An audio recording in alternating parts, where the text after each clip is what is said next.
Hello everyone, this is the second video in the walkthrough of November 2021 paper 2 for Edexcel. And we've got to a really important question now. This is a very, very popular kind of question, not just for Edexcel, but for IGCSE as well. It comes up on lots of ones and all exam boards.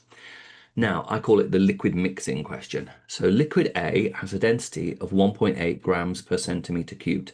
Liquid A has a density of 1.8 grams per centimeter cubed. Liquid B has a density of 1.2 grams per centimeter cubed. 80 centimeters cubed of liquid A is mixed with 40 centimeters cubed of liquid B to make 120 centimeters cubed of liquid C. What is the density of liquid C? Ouch, it looks so confusing, doesn't it? So first of all, let's think about liquid A. What do we know about liquid A? Well, we know that its density is mass over volume. Okay, you might remember from science, we have these little triangles that look like this. So we have density, we have mass, we have volume. So you cover over density is mass divided by volume.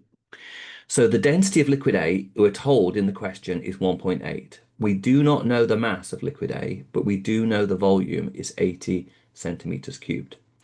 So from this, by rearranging this formula, by timesing both sides by 80, we can find an expression for the mass of liquid A. So we have 144 grams of liquid A. Let's do the same process with liquid B now. The density of liquid B is the mass divided by its volume. We're told again the density and we're told the volume. So therefore we can work out the mass of liquid B. The mass of liquid B is its density times its volume. So 1.2 times by 40 there. So that is 48 grams is the mass of liquid B. Okay, perfect. So now the density of our new liquid, liquid C, is the total mass divided by the total volume. And the total mass of liquid C is the 48 add the 144, and that's divided by the total volume, which is equal to 80 add 40, so 120. So therefore, the density of our combined mixture is 1.6 grams per centimeter cubed. Now, I think that's quite a tricky question, but as I say, a very, very, very popular kind of one there at GCSE for all boards. Question 8, what have we got? The group frequency table gives the information about the time in minutes taken by 50 people to solve a puzzle. Brian was asked to draw a cumulative frequency diagram, and this is the table that Brian drew. Okay, write down one thing that's wrong. Now, the one thing that's wrong is that in a cumulative frequency diagram, they must all start at 0. And I remember that this really kind of like caught people out, so people were not used to seeing this particular error. But in a cumulative frequency diagram, all of these values start, the clue's in the name really, where it says cumulative frequency. So they're all starting at 0, and that's the error in Brian's diagram. Oh, that's all there was to that question. Right, it was just a little one. Okay, question 9. So question 9, what does it say? It says the box plot shows the information about the length of time in minutes that some people waited to see a doctor at a hospital on Monday. Okay, so there's our diagram.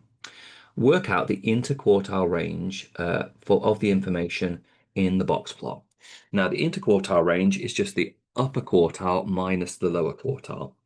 The upper quartile here is 188, and the lower quartile here is around about 50.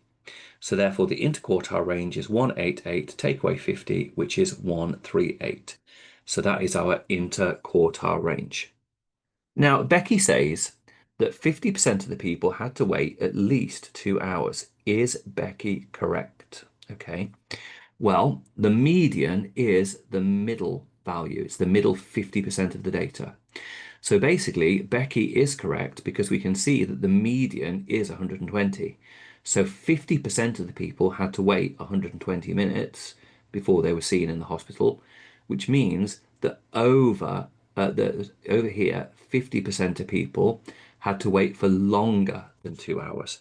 So Becky is correct because the median wait was 2 hours, which means that half of the people were waiting for longer than 2 hours. The table gives the information about the length of time in minutes people waited to see a doctor in the hospital on Tuesday. Okay. Becky was asked to compare the distribution of the lengths that people waited on Monday with the times that people waited on Tuesday. Okay. Now, the first thing that I would say is whenever you're asked to, and Becky wrote down, people had to wait longer on Tuesday than they did on Monday. Okay. Well, what can we say? Give a reason why Becky might be wrong. We can see that the median is 100 minutes. Okay.